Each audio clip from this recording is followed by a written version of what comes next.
Saudara-saudari sekalian, buat yang tidak kenal, nama saya Romo Leo Adrianus. Saya baru saja ditabiskan tanggal 19 Juni yang lalu di Prancis.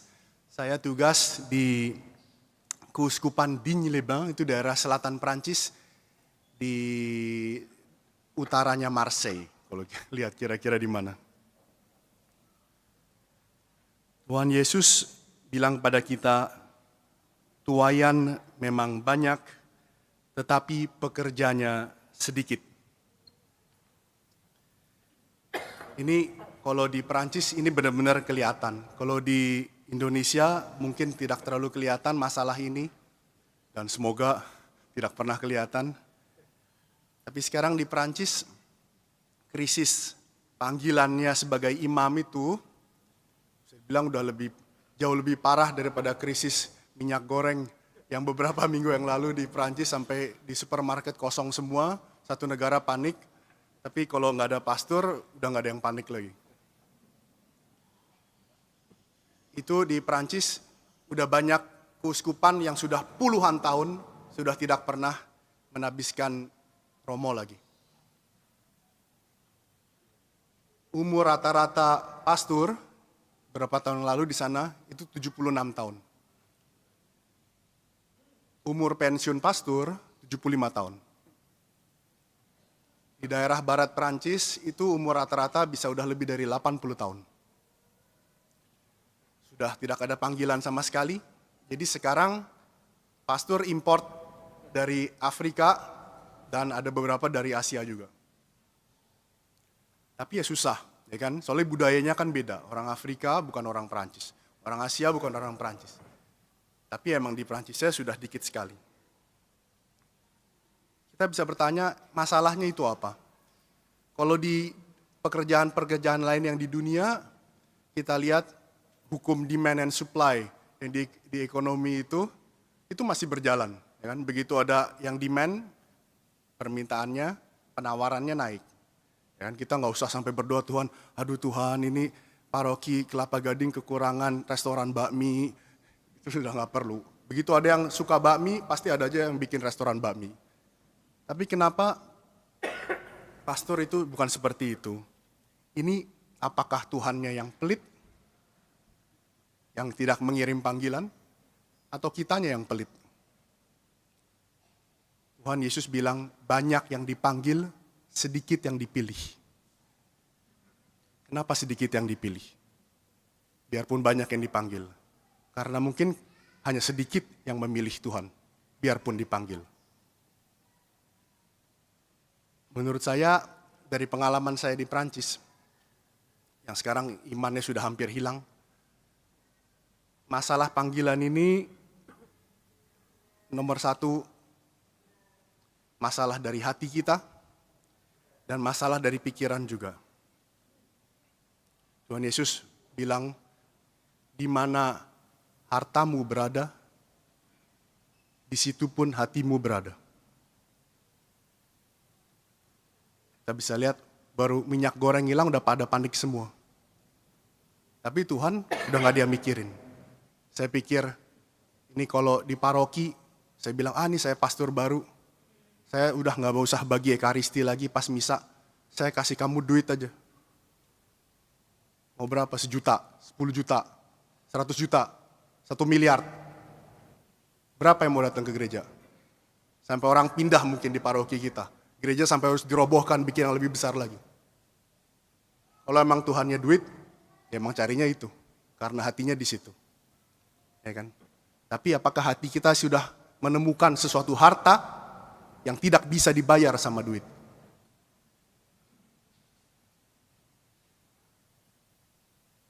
Tuhan Yesus bilang, kamu tidak bisa mengabdi 2 tuan. Tuhan dan mamon, uang.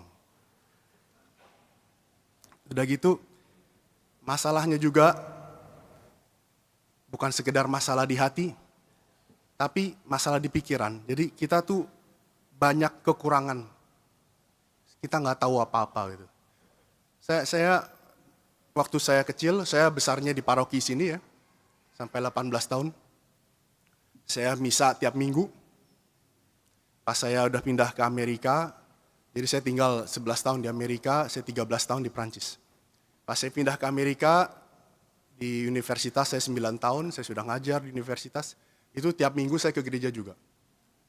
Tapi bisa dibilang saya ke gereja karena saya hormat sama Tuhan.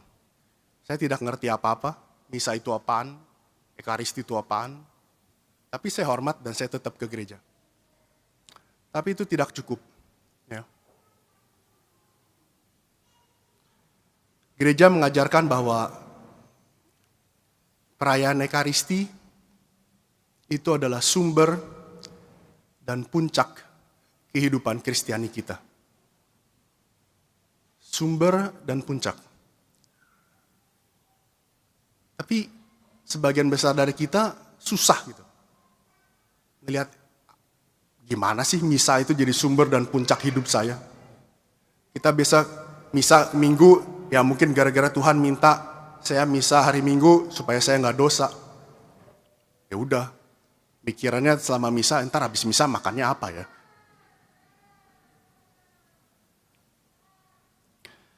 Saya ingin mengutip Mother Teresa, pendirinya Missionaries of Charity di Calcutta di India.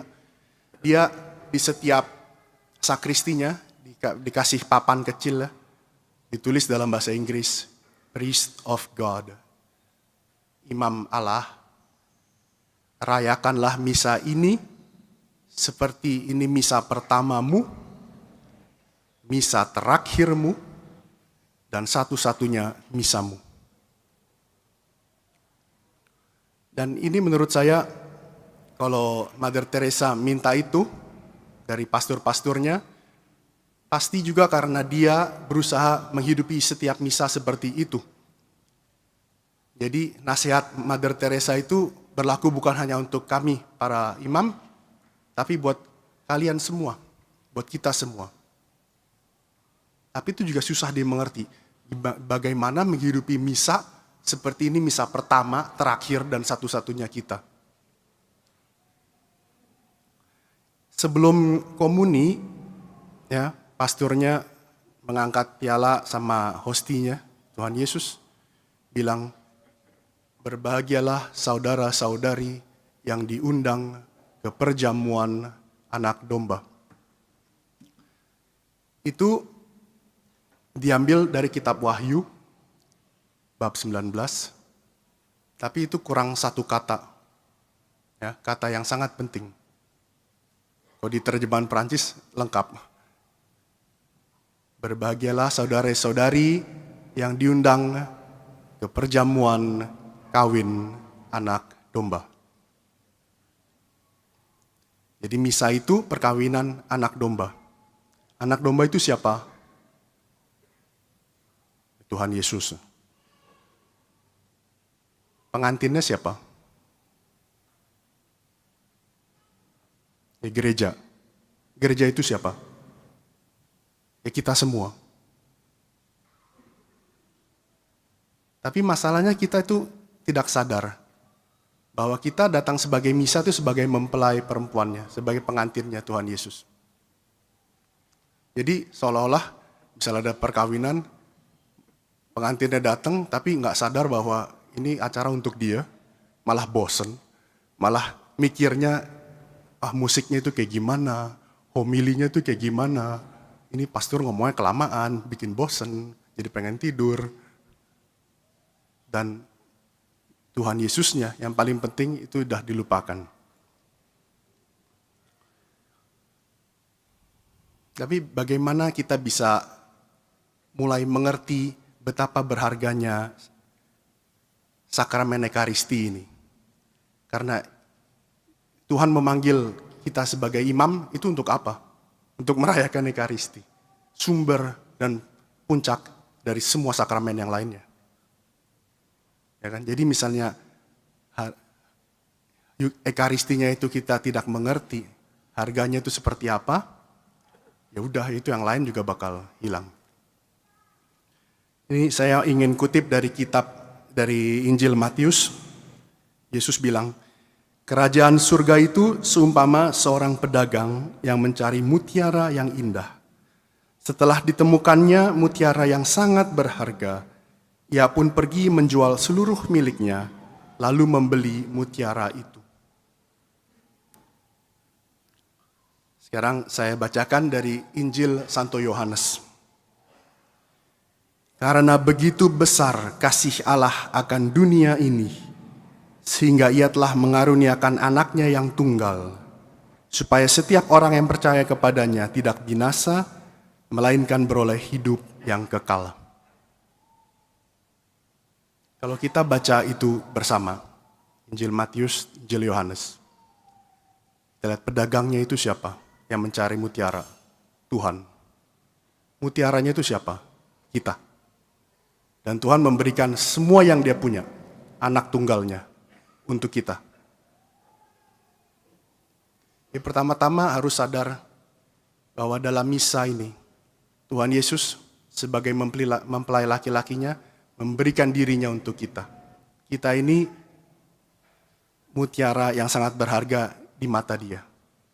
Nah sekarang jadi, kalau perkawinan itu kan dua-duanya harus bilang iya. Nggak bisa satu aja, yang satu mungkin. Harus dua-duanya iya. Nah, masalahnya apakah Tuhan Yesus itu mutiara berharga yang buat kita, supaya kita benar-benar bisa memberikan diri kita untuk dia, seperti dia memberikan dirinya untuk kita? Mungkin belum, tapi kita tahu kita dipanggil untuk itu. Jadi marilah kita berdoa, minta sama Tuhan supaya membuka mata kita, supaya kita melihat bagaimana kita dikasihi oleh Tuhan, supaya hati kita itu menjadi milik Tuhan. Ya, dan itu di kartu-kartu yang udah dibagiin mungkin ya, yang souvenir dari tabisannya itu, yang ditanya, apakah yang kamu cari? Itu pertanyaan Tuhan Yesus yang pertama untuk kita semua. Kamu cari apa?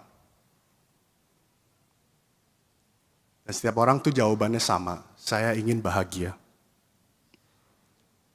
Bahagia itu apa? Sumber kebahagiaan kita itu bukan sesuatu, tapi seseorang. Dan seseorang itu namanya Tuhan Yesus. Tapi masalah itu nggak jelas buat kita. Seperti mutiara itu yang terpendam atau emas yang terpendam, harus digali. Ya. Tapi ya udah. Saya cuman bilang, mintalah sama Tuhan berkat itu, supaya kita bisa mengikuti misa, benar-benar sebagai pengantinnya Tuhan Yesus, supaya misa ini benar-benar menjadi perkawinan antara jiwa kita dan Tuhan. Dan dengan begitu kita mengerti apa yang Mother Teresa itu bilang. Yang pertama, yang terakhir, dan satu-satunya. Soalnya kalau kita kawin sama satu orang, itu perkawinan yang pertama, yang terakhir, dan satu-satunya. Makanya kita ngerti misa itu apa. Dan kalau kita mengerti Ekaristi itu harganya seberapa, yang tidak ternilai, dan cinta akan Ekaristi akan tumbuh, dan mungkin juga semoga banyak orang yang semakin mendengar panggilan Tuhan untuk menjadi imam. Amin.